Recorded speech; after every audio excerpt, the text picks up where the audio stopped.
নজরে লোকসভা নির্বাচন, জেলা নেতৃত্বের সঙ্গে মুখ্যমন্ত্রী তৃণমূল সুপ্রিমো মমতা বন্দ্যোপাধ্যায় বৈঠক করছেন এবং আজকে বীরভূম জেলা নেতৃত্বের সঙ্গে বৈঠক রয়েছে। অনুব্রতহীন বীরভূমে জন্য কি বার্তা তৃণমূল নেতৃত্ব থাকে সেদিকে অবশ্যই নজর থাকবে।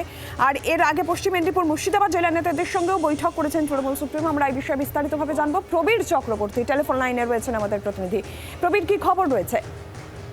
দেখো, লোকসভা নির্বাচনের আগে সংগঠনকে গোছাতে জেলা ভিত্তিক বৈঠক মমতা বন্দ্যোপাধ্যায় শুরু করেছেন এবং পশ্চিম মেদিনীপুর জেলা, মুর্শিদাবাদ জেলা বৈঠক ইতিমধ্যে হয়ে গেছে। আজকে বীরভূম জেলা অত্যন্ত গুরুত্বপূর্ণ, কারণ বীরভূম জেলার সংগঠন যিনি একান্তে সামলাতেন অনুব্রত মণ্ডল, তিনি এখন নেই। এই অবস্থায় দাঁড়িয়ে মমতা বন্দ্যোপাধ্যায় ঘোষণা করেছিলেন যে তিনি বীরভূম জেলা নিজে দেখবেন। তারপরও একটা কোর কমিটি গঠন করে দিয়েছেন মমতা বন্দ্যোপাধ্যায়। সেই কোর কমিটি তাদের কাজের রিপোর্ট মমতা বন্দ্যোপাধ্যায়কে দেন। এই অবস্থা দাঁড়িয়ে লোকসভা নির্বাচনের আগে আজকে সংগঠনকে ঢেলে সাজাতে, সংগঠনকে যে সমস্যা, বিভিন্ন অভ্যন্তরীণ সমস্যা বীরভূম জেলাতেও রয়েছে, যেটা পশ্চিম মেদিনীপুর মুর্শিদাবাদের ক্ষেত্রে মমতা বন্দ্যোপাধ্যায় বারবার বলেছেন যে একসঙ্গে লড়াই করতে হবে, নিজেদের মধ্যে বিবাদ ঝগড়া, সোশ্যাল মিডিয়ায় একে অপরের বিরুদ্ধে চোখ, এগুলোকে বন্ধ করতে হবে। সেই জায়গায় দাঁড়িয়ে বীরভূম জেলার ক্ষেত্রেও মমতা বন্দ্যোপাধ্যায় কি বার্তা দেন সেটা দেখার বিষয়। এই জেলায় দুটো লোকসভা আসনে কিন্তু তৃণমূল কংগ্রেসের দখলে। কিন্তু তা সত্ত্বেও দেখা গেছে যে 2019 থেকে বিজেপি কিন্তু এখানে তাদের সংগঠন সাজাতে শুরু করেছে। বকটুইয়ের ঘটনার পর একটা বিরূপ প্রভাব পড়েছিল বীরভূম জেলাতে তৃণমূল কংগ্রেসের বিরুদ্ধে।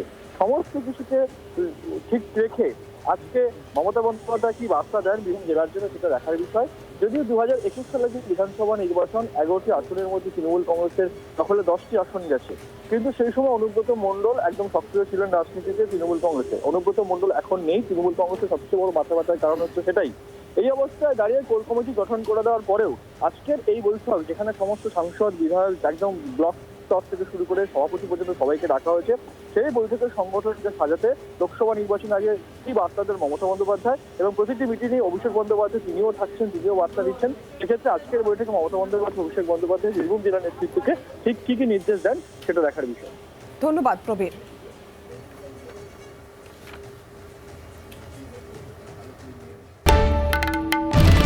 বাংলার আওয়াজ, বাঙালির আবেগ, জি 24 ঘন্টা।